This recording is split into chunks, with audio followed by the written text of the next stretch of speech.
As Saudi Arabia, empowered by oil wealth, was expanding its influence across the Muslim world and steadily increasing its religious and political authority, something similar, yet very different, was happening elsewhere.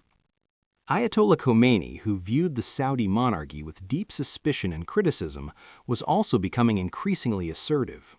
In fact, his dislike for the House of Saud was not new. Even in his youth, he had openly opposed them. In his early writings, especially in his book Kashf al-Asrar, he used extremely harsh language for the Saudi ruling family. He described them as uncivilized desert raiders and among the worst people in humanity.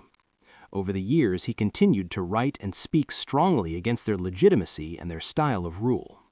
He rejected the very idea of hereditary monarchy. Yet, ironically, at the same time, just as Saudi Arabia was Islamicizing its society in its own way, Khomeini was also Islamicizing Iran, but according to his own interpretation of Islam. Naturally, the Saudi and Iranian interpretations of Islam were very different. However, one disturbing similarity existed in both countries. In both places, women became the first major targets of revolutionary change. In Iran, under the new laws introduced by Khomeini, women were forbidden from appearing in public without hijab. He even referred to unveiled women as naked women. Unlike Saudi Arabia, Iran did not ban women from working entirely, but now no woman could go to office, workplace, or public institutions without covering herself. This was only the beginning. During the Islamization process, the government issued a decree closing all universities across Iran. Yes, every university, for 3 full years. During this period, the entire education system was restructured. Curriculums were scanned, filtered, and rewritten to ensure nothing contradicted Khomeini's ideological view of Islam. Books were rewritten. Subjects like Islamic psychology and Islamic sociology were introduced. Hundreds of professors were fired and declared unfit to teach in the new Islamic order. Thousands of students studying abroad on scholarships during the Shah's era suddenly lost funding. Their stipends were immediately cut off, leaving them stranded in foreign countries. Criticism of reforms was not allowed. Opposition meant prison. People had suffered under the Shah's secret police, Savak, but the new regime quickly surpassed it in severity. Prisons filled with political prisoners. Facilities built for hundreds now contained thousands. Between 1980 and 1984, nearly 8,000 political prisoners were executed. Some historians argue this number exceeded those killed during 8 years of anti-Shah resistance before the revolution. Inside prisons, horrific torture methods were used to extract confessions. Some prisoners were hung upside down for days, their faces forced into their own bodily waste. Others were subjected to mock executions, blindfolded, taken outside, shots fired in the air, or someone next to them executed instead. These tactics aimed to break psychological resistance.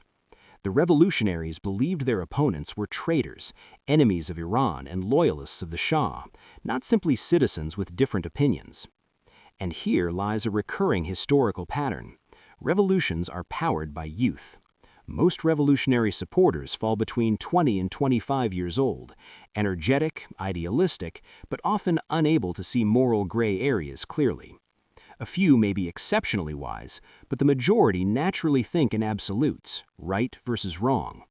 Leaders frequently harness this passion to consolidate power. Thus, the first decade after the Iranian Revolution became a reign of terror, similar to what followed the French Revolution, the Russian Revolution, and China's Cultural Revolution. Different ideas were not debated, they were eliminated. Khomeini accused the Shah of killing 60,000 opponents before the revolution. Khomeini's critics accused his regime of killing 3,000 and torturing many more afterward. Even if both sides exaggerated numbers, one truth remains undeniable. Before and after the revolution, thousands of people from the same nation killed each other, mostly because of differences of opinion.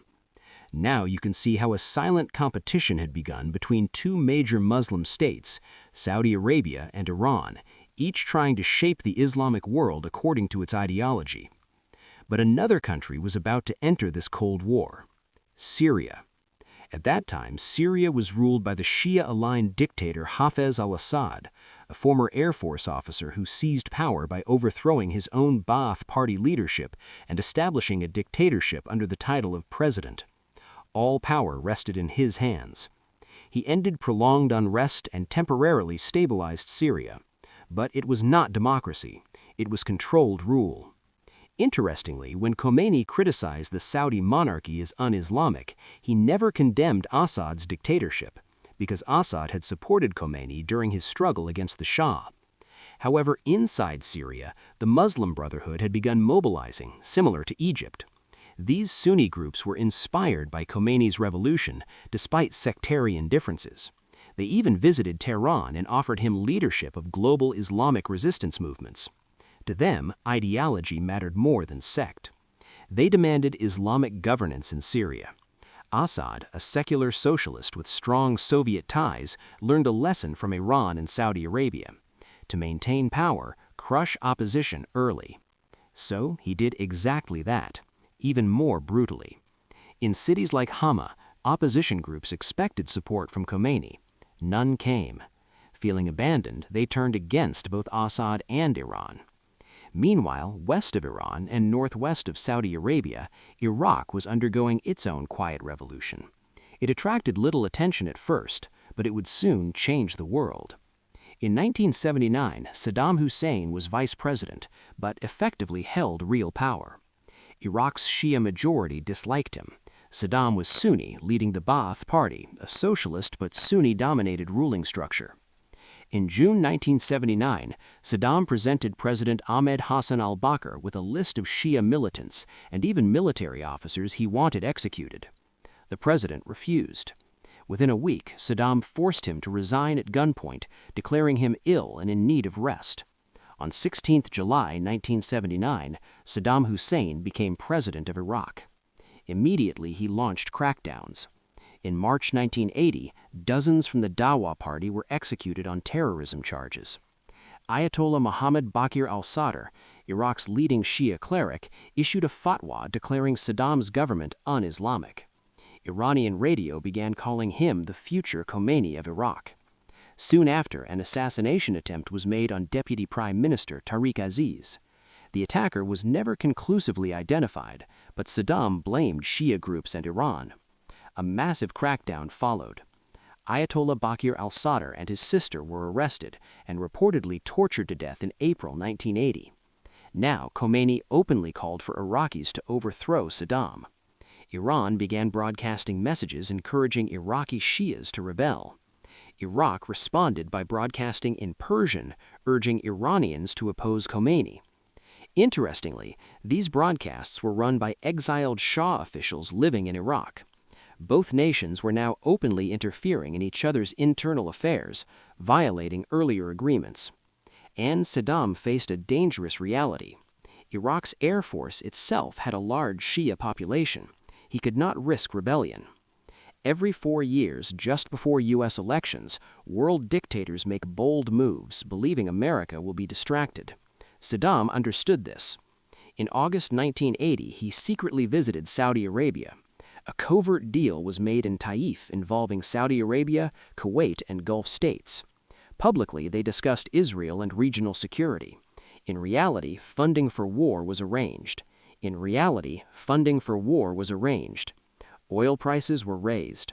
And on December 22, 1980, Iraq invaded Iran. Tanks crossed borders from multiple fronts. Airstrikes hit Iranian targets. Saddam expected victory in 6 to 8 weeks. Iran was unstable, divided, internationally isolated, and still dealing with the U.S. Embassy hostage crisis. Gulf states backed Iraq. Syria backed Iran. Battle lines were drawn. But instead of a short war, it became the longest conventional war of the 20th century. 92 months, nearly 8 years. And instead of weakening Khomeini, it strengthened him. The war united Iran. Those who planned to topple the revolution accidentally saved it. In the next episode, we will explore how this war consolidated Khomeini's rule and reshaped the Middle East permanently. Many of you have asked whether America helped the Iranian Revolution. Some say yes, some say no. I will present both sides, and you will decide. This unexpected series on the Islamic world's Cold War has now begun. we will continue exploring how today's Middle East fault lines were created and what their future might be. Thank you.